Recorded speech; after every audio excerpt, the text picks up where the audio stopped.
శ్రీమన్నారాయణీయం 8వ దశకంలోని మొదటి శ్లోకం. గత దశకంలో బ్రహ్మగారి యొక్క ఉద్భవం జరిగిన తర్వాత స్వామి ఆయన యొక్క మనస్సులో ఉండి తచ్చిత్తస్య గూఢస్వయం అని ఆ బ్రహ్మగారి యొక్క హృదయంలో ఉండి సృష్టిని ఎట్లా చేయాలి అనేది ఆయన చేయిస్తూ ఉన్నారట. సరే, ఇట్లాగా ప్రతి కల్పంలో కూడా ఒక్కొక్క బ్రహ్మగారు ఉంటూ ఉంటారు. మరలా ప్రళయకాలం సమయంలో మళ్ళా సృష్టిని ప్రారంభించాలి అనుకున్నప్పుడు ఆ బ్రహ్మ యొక్క స్థితి ఏమిటి అనేది చెప్తున్నారు ఇందులో. ఏవం తావత్ ప్రాకృత ప్రక్షయాంతే బ్రాహ్మే కల్పే హ్యాదిమే లబ్ధ జన్మ భూయా భూయాస్తత్త ఏవాప్య వేదాన్ సృష్టిం చక్రే పూర్వకల్పోపమానాం. మళ్ళా ఆయన యొక్క బ్రహ్మగారికి పగలు రాత్రి, అలాగే ఆయన యొక్క జీవితకాలం మొత్తం అయిపోయిన తర్వాత ఇట్లా ప్రళయం ఏర్పడుతూ ఉంటుంది అనుకున్నాము. రాత్రి గడిచిన తర్వాత ఏర్పడేటటువంటి దాన్ని నైమిత్తిక ప్రళయం అంటారు. అలాగే ఆయన యొక్క వయస్సు అయిపోయిన తర్వాత ఏర్పడేటటువంటి ప్రళయాన్ని ప్రాకృత ప్రళయము అంటారు. ఆ ప్రాకృత ప్రళయం ఏర్పడిన తర్వాత మళ్ళా సృష్టిని సృజించాలి అన్నప్పుడు ఏవం, ఈ విధంగా తావత్ ప్రాకృత ప్రక్షయాంతే, ప్రాకృత ప్రళయము రాగానే అంటే ఆ ఒక బ్రహ్మగారి వయసు అయిపోయింది, ఇంకొక కల్పం మొదలు కాబోతోందనమాట. బ్రాహ్మే కల్పే హ్యాదిమే, బ్రాహ్మే కల్పే హి ఆదిమే లబ్ధ జన్మ, ఆ బ్రహ్మగారికి కూడా జన్మ లభించిన తర్వాత భూయా బ్రహ్మా భూయాహ, బ్రహ్మగారు ఉద్భవించిన తర్వాత త్వత్త ఏవాప్య వేదాన్, ఏవ అవాప్య వేదాన్, వేదాల్ని సంగ్రహించిన తర్వాత సృష్టిం చక్రే, మళ్ళా సృష్టిని చేయడం ప్రారంభించారట. పూర్వకల్పోపమానం, పూర్వకల్పంలో ఏ విధంగా అయితే సృష్టి చేయబడి ఉందో అదే విధంగా మరలా కొత్త సృష్టిని, మరొక కల్పాన్ని ప్రారంభించడానికి బ్రహ్మగారు పూనుకున్నారు. సోయం చతుర్యుగ సహస్రమితాన్యహాని తావన్మితాశ్చరజనీర్బహుశో నినాయ నిద్రాత్యసౌ త్వయి నిలీయ సమం స్వసృష్టై నైమిత్తిక ప్రళయమాహురతోస్య రాత్రిం. బ్రహ్మగారికి అయం, ఆ బ్రహ్మగారికి చతుర్యుగ సహస్రములు, చతుర్యుగములు అంటే 4 కదా, ఏమిటి? సత్యయుగము, త్రేతాయుగము, ద్వాపరయుగము, కలియుగము. ఇట్లాంటివి సహస్రం అంటే 1000 చతుర్యుగములు గడిస్తే బ్రహ్మగారికి ఒక పగలట. అట్లాగే 1000 చతుర్యుగములు గడిస్తే బ్రహ్మగారికి ఒక రాత్రట. అదే చెప్తున్నారు ఇక్కడ. చతుర్యుగ సహస్రమితాన్యహాని, అహహ అంటే పగలు. అట్లా 1000 చతుర్యుగములు గడిచిన తర్వాత పగలు ముగించుకొని రాత్రి ఏర్పడుతుంది బ్రహ్మగారికి. తాభన్మితాశ్చ రజని, రజని అంటే రాత్రి. అలాగే రాత్రికి కూడా 1000 చతుర్యుగాలు గడిస్తే బ్రహ్మగారికి ఒక రాత్రి. ఆ విధంగా నిద్రాత్యసౌ, ఆ రాత్రిలో నిద్రిస్తూ ఉంటారు కదా, మరి సాధారణంగా మనం కూడా అంతేగా, రాత్రి నిద్రపోతాము, పగలు ప్రవర్తిస్తూ ఉంటాం. అలాగే బ్రహ్మగారు కూడా నిద్రించి ఉన్నటువంటి ఆ సమయం రాత్రి. త్వయి నిలీయ, అయితే ఆ నిద్రించేటప్పుడట తాను చేసినటువంటి సృష్టితో పాటు భగవంతుడిలో కూడా లీనమైపోయి నిద్రిస్తారట. త్వయి నిలీయ సమం స్వసృష్టై, తను చేసినటువంటి సృష్టితో పాటు అంటే ఈ చరాచర జగత్తుతో పాటు భగవంతుడిలో విలీనమైపోయి ఆయన కూడా నిద్రిస్తారట. దాన్ని నైమిత్తిక ప్రళయమాహుహూరతోస్య అస్య రాత్రిం, దాన్ని నైమిత్తిక ప్రళయం అంటారు. అది అస్య, ఆ బ్రహ్మగారికి రాత్రి అని చెప్పబడుతుంది అంటున్నారు. అస్మాదృశాం పునరహర్ముఖకృత్య తుల్యాం సృష్టిం కరోత్యనుదినం సభవత్ ప్రసాదాత్ ప్రాగ్బ్రాహ్మ్య కల్ప్య జనుషం చ పరాయుషాం తు సుప్త ప్రబోధన సమాస్తి తథాపి సృష్టి.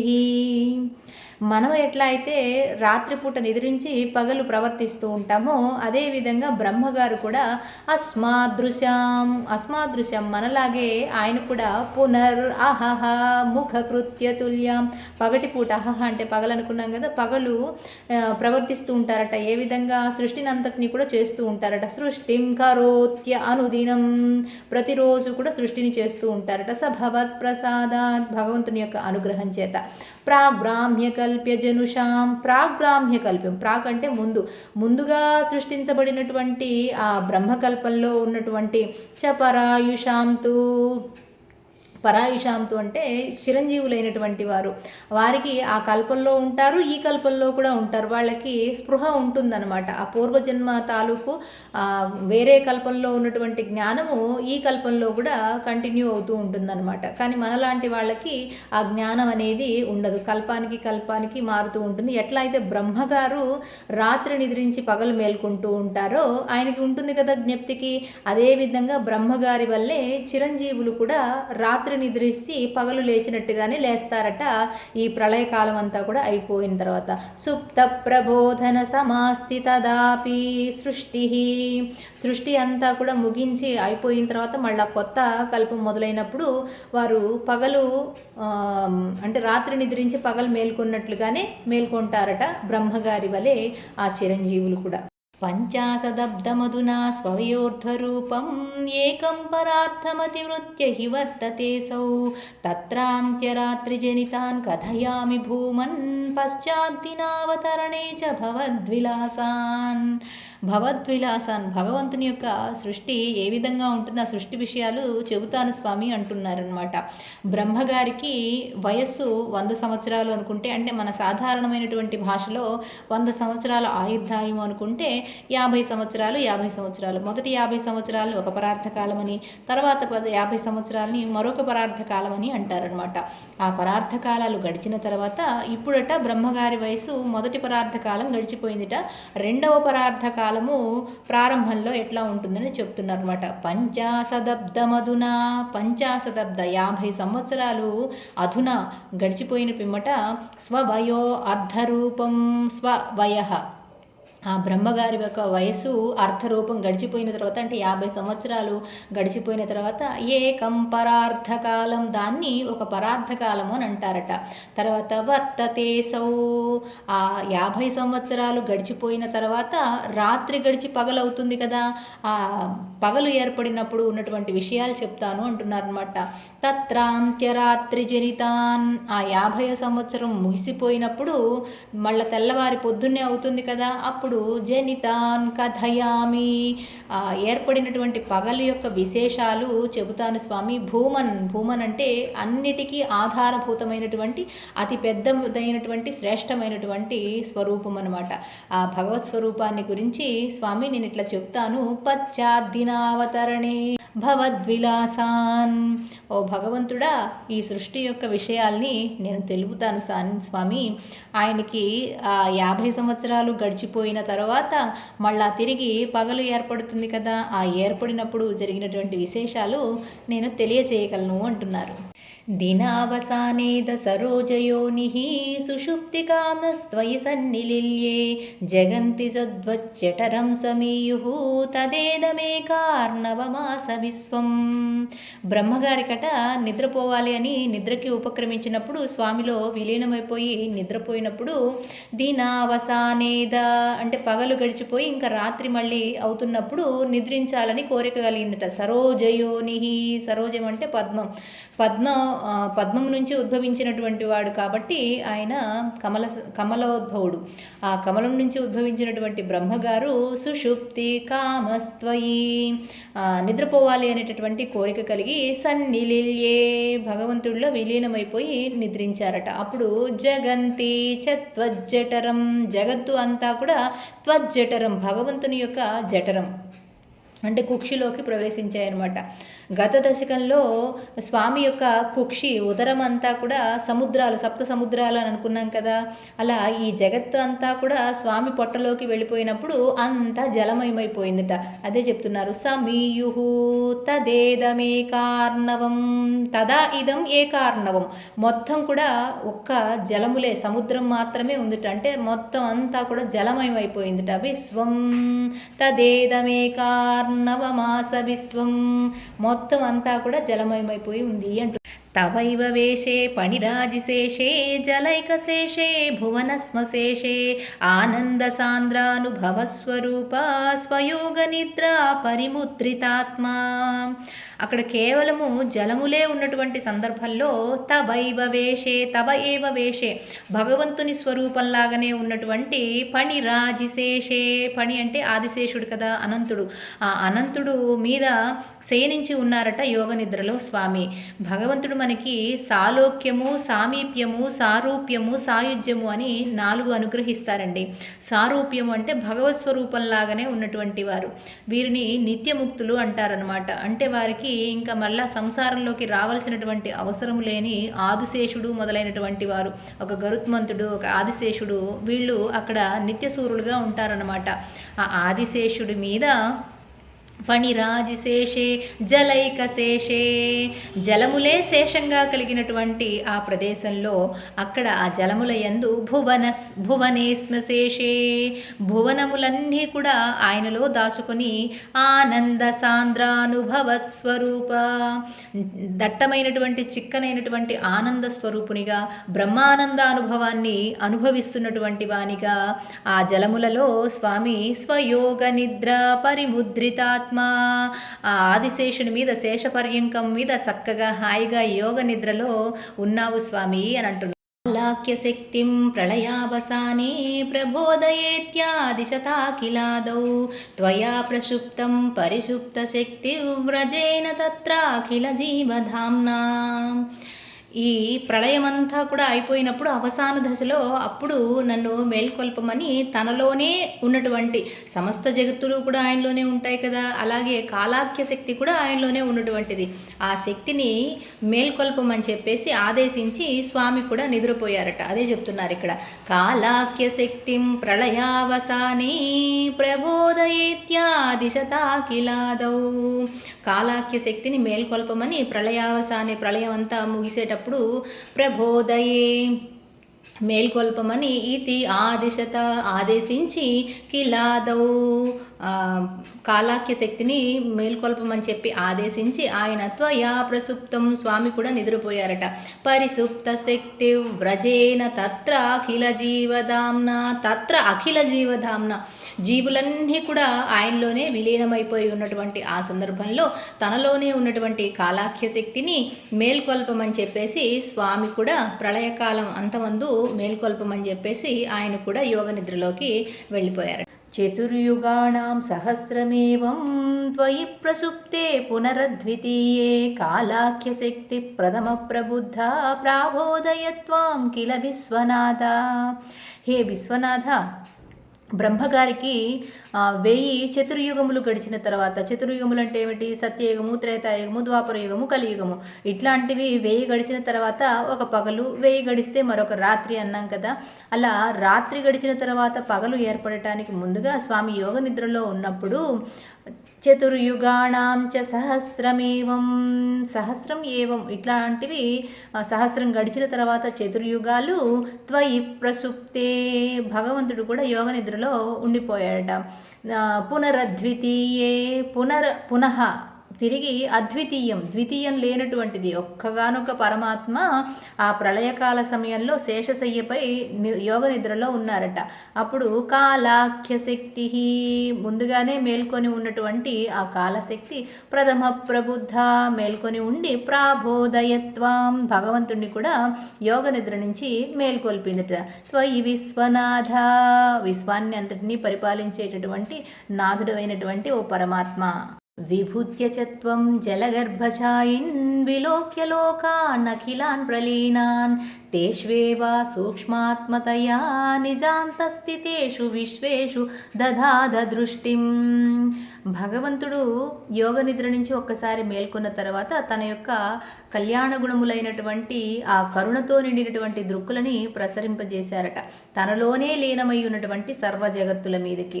విభూత్యచత్వం మేల్కొనిన తర్వాత జలగర్భశాయిన్, జలగర్భంలో నిదురించి శేషశయ్యపై నిదురించి ఉన్నటువంటి పరమాత్మ విలోక్య జగత్తులన్నిటినీ కూడా ఒకసారి చూశారట. లోకాన్ అఖిలాన్ ప్రలీనాన్, సర్వలోకాలు కూడా ఆయన ఎందే విలీనమైపోయి ఉండటాన్ని చూశారట. అప్పుడు తేషు ఏవ సూక్ష్మ ఆత్మతయ, సూక్ష్మమైనటువంటి ఆత్మని ఆ విశ్వంలోకి ప్రవేశింపజేసి నిజ అంతఃస్థితేషు, తనలోనే దాగి ఉన్నటువంటి సమస్త లోకాలని విశ్వేషు దధాద దృష్టిం, సర్వ విశ్వాన్ని కూడా తన యొక్క దృక్కులతోటి ఒక్కసారి దృష్టి సారించారన్నమాట. తతస్త్వదీయాదైనాభిరంధ్రాదుదంచిదం కించన దివ్య పద్మం నిలీన నిశేష పదార్థమాలా సంక్షేప రూపం ముకుళాయమానం. ఆ శేషశయ్యపై నిద్రించి ఉన్నటువంటి స్వామి నుంచి, ఆ జలములలో శయనించి ఉన్నటువంటి స్వామి యొక్క నాభిరంధ్రం నుంచి ఒక ముకుళించుకున్నటువంటి పద్మము బయటికి వచ్చిందట. తతః తదీయాత్, ఐ అంటే భగవంతుడా, తతః ఆ తర్వాత, తదీయాత్ నీ నుంచి వెలుపలికి వచ్చినటువంటి, ఎక్కడి నుంచి, నాభిరంధ్రం నుంచి, నాభిరంధ్రాత్ ఉదంచిదం, నాభిరంధ్రం నుంచి పైకి వెలుపలికి వచ్చిందిట. కించెన దివ్య పద్మం, ఒక దివ్యమైనటువంటి పద్మం వెలుపలికి వచ్చిందిట. అందులో నిలీన నిశేష పదార్థమాల, అందులోనే ఆ పద్మంలోనే ముకుళించుకుపోయి ఉన్నటువంటి, పద్మంలో విలీనమైపోయి ఉన్నటువంటి సర్వజగత్తులు కూడా, స్వామి యొక్క కుక్షిలో సర్వజగత్తులు లీనమైపోయి ఉన్నాయి అన్నారు కదా, ఆ నాభిలోంచి వచ్చినది కాబట్టి అందులోనే సర్వజగత్తులు కూడా ముకుళించుకుపోయినట్లుగా ఉండి, ఒక ముకుళించుకుపోయినటువంటి మొగ్గ ఎలా ఉంటుందో అటువంటి మొగ్గలాంటి కమలము, తామరము వెలుపలికి వచ్చిందట స్వామి నాభిరంధ్రంలోంచి. సంక్షేప రూపం, ఈ జగత్తులకి కూడా సంక్షేప రూపమైనటువంటిది ముకుళాయమానం, ముకుళించుకున్నటువంటి పద్మంలాగా వెలుపలికి వచ్చింది. తదేదంబోరుహ కుడ్మలం తే కళేవరాత్తోయ పథే ప్రరూఢం బహిర్నిరీతం పరితస్ఫురద్భిః స్వధామభిర్త్వాంతమలం న్యకృంతత్. అక్కడ స్వామి యొక్క దివ్యధామమైనటువంటి వైకుంఠధామం నుంచి స్వామి శయనించి ఉన్నటువంటి ఆ శేషశయ్య మీద నుంచి స్వామి యొక్క నాభి నుంచి ఒక కమలము ఉద్భవించి వెలుపలికి వచ్చింది కదా. ఆ వెలుపలికి వచ్చినటువంటి కమలము ఇంకా ప్రకాశంతో చుట్టూరా నలుదిక్కులా కూడా కాంతిని ప్రకాశింపజేస్తోందిట. తత్ ఏతత్ అంభోరుహ కుడ్మలం తే, తత్ ఏతత్ అంభోరుహం, స్వామి యొక్క నాభి కమలం నుంచి వెలుపలికి వచ్చినటువంటి ఆ కమలము కళేవరాత్తోయ పదం, స్వామి యొక్క తిరుమేను నుంచి నీటికి, తోయం అంటే నీరు కదా, నీటికి అభిముఖంగా వెలుపలికి వచ్చినటువంటి ఆ కమలము ప్రరూఢం, బాగా పెరిగి పైకి వచ్చి బహిర్నిరీతం, వెలుపలికి వచ్చిన తర్వాత పరితస్ఫురద్భిః, పరితః చుట్టూరా, స్ఫురద్భిః ప్రకాశాన్ని వెదజల్లుతూ, కాంతులని వెదజల్లుతూ నలుదిక్కులా కూడా స్వధామభిః ద్వాంతమలం, స్వధామభి ఆ దివ్యధామం నుంచి నలుదిక్కులా కూడా అలం న్యకృంతత్, బాగా చక్కటి ప్రకాశాన్ని, చీకటిని పారద్రోలేటట్లుగా ప్రకాశాన్ని విదజల్లుతూ ఉన్నదట, విరజిమ్ముతూ ఉందట నలుదిక్కుల. సంపుల్లపత్రే నితరాం విచిత్రే తస్మిన్ భవద్వీర్యధృతే సరోజే సపద్మజన్మ విధిరావిరాసి స్వయం ప్రబుద్ధా కిల వేధరాసి. స్వామి యొక్క యోగశక్తిచే ప్రభావితమైనటువంటి ఆ కమలము అత్యద్భుతంగా ఉందిట. సంపుల్లపత్రే నితరాం విచిత్రే, ఆ కమలము యొక్క రేఖలు ఉంటాయి కదా, రేకులు, అవి అద్భుతంగా ప్రకాశిస్తూ విచిత్రంగా ఉందిట. తస్మిన్ భవద్వీర్య, ఆ కమలంలో భగవంతుని యొక్క వీర్యాన్ని ధరించడం వల్ల, ధృతే సరోజే, ఆ సరోజము స్వామి యొక్క వీర్యాన్ని ధరించడం వల్ల, పద్మజన్మ, సహ పద్మజన్మ, పద్మోద్భవుడైనటువంటి బ్రహ్మగారికి జన్మానికి కారణమైందిట. విధిరావిరాసీత్, ఆ కమలం నుంచి విధి ఆవిరాసీత్, బ్రహ్మగారి ఆవిర్భావం అనేది జరిగింది. స్వయం ప్రబుద్ధ కిల వేదరాశి, ఆ కమలోద్భవుడైనటువంటి బ్రహ్మగారు సకల వేదరాశిని కూడా పుట్టగానే తెలుసుకొని పుట్టారట. చాలా మహాద్భుతమైనటువంటి శ్లోకము, 8వ దశకంలోని ఆఖరి శ్లోకము. ఈ శ్లోకాన్ని అనుసంధానం చేసుకోవడం వల్ల మన యొక్క సర్వరోగములు కూడా నశింపచేయబడతాయి అని పెద్దల వాక్కు. ఈ శ్లోకాన్ని 108 సార్లు పారాయణ చేసుకున్నా, లేదా 108 వీలు కాకపోతే 54 సార్లు పారాయణ చేసినా, లేదంటే 27 సార్లు అయినా సరే పారాయణ చేసుకోవడం ద్వారా ప్రతిరోజు మనకున్నటువంటి మొండి రోగాల సైతము ఉపశమనం కలుగుతుంది, నయమవుతాయి అని పెద్దల వాక్కు. కాబట్టి చక్కగా ఈ శ్లోకాన్ని అర్థవంతంగా చదువుకునే ప్రయత్నం చేద్దాం. అస్మిన్ పరాత్మన్ననుపాద్మ్యకల్పే త్వమిత్తముత్థాపిత పద్మయోని అనంతభూమా మమ రోగరాశిం నిరుంధి వాతాలయవాస విష్ణు. నిరుంధి వాతాలయవాస, ఓ గురువాయూరప్పనే నా ఈ వాతరోగాన్ని నిరుంధి నయం చేయవయ్యా అంటూ ప్రార్థిస్తూ ఉన్నారనమాట. పరమాత్మ స్వరూపుడమైనటువంటి అనంత భూమ, అన్నిటికీ ఆధారభూతమైనటువంటి సకల స్వరూపుడమైనటువంటి బృహత్స్వరూపుడమైనటువంటి ఓ పరమాత్మ, ఓ విష్ణు, ఓ శ్రీకృష్ణ పరమాత్మ, అస్మిన్ పరాత్మన్, నీవే పరమాత్మ స్వరూపుడవు. ఆ పరమాత్మ స్వరూపుడమైనటువంటి స్వామి నన్ను పాద్మకల్పే, పాద్మకల్పము, మొదటిది బ్రాహ్మ్యకల్పము, రెండవది పాద్మకల్పము. ఆ పాద్మకల్పంలో బ్రహ్మగారి ఆవిర్భావానికి కారణమైనటువంటి ఓ స్వామి, త్వం ఇద్ధ ఉద్ధాపిత, త్వం ఇద్ధం ఉద్ధాపిత, బ్రహ్మగారి యొక్క ఉద్భవానికి కారణమైనటువంటి ఓ పరమాత్మ స్వరూపుడైనటువంటి, ఓ బృహత్ స్వరూపుడైనటువంటి అనంత భూమ, పద్మయోని, పద్మోద్భవుడైనటువంటి బ్రహ్మగారి ఉద్భవానికి కారణమైనటువంటి స్వామి, మమ రోగరాశిం, నా ఈ వాతరోగాన్ని ఉపశమనం చేయి స్వామి, నిరుంధి వాతాలయవాస, నా వాతరోగాన్ని నశింపజేసి నన్ను రక్షింపవయ్యా, కాపాడవయ్యా, అనుగ్రహించవయ్యా ఓ శ్రీకృష్ణ పరమాత్మ అంటూ ఈ దశకాన్ని సంపూర్ణం చేస్తున్నారు. జై శ్రీమన్నారాయణ.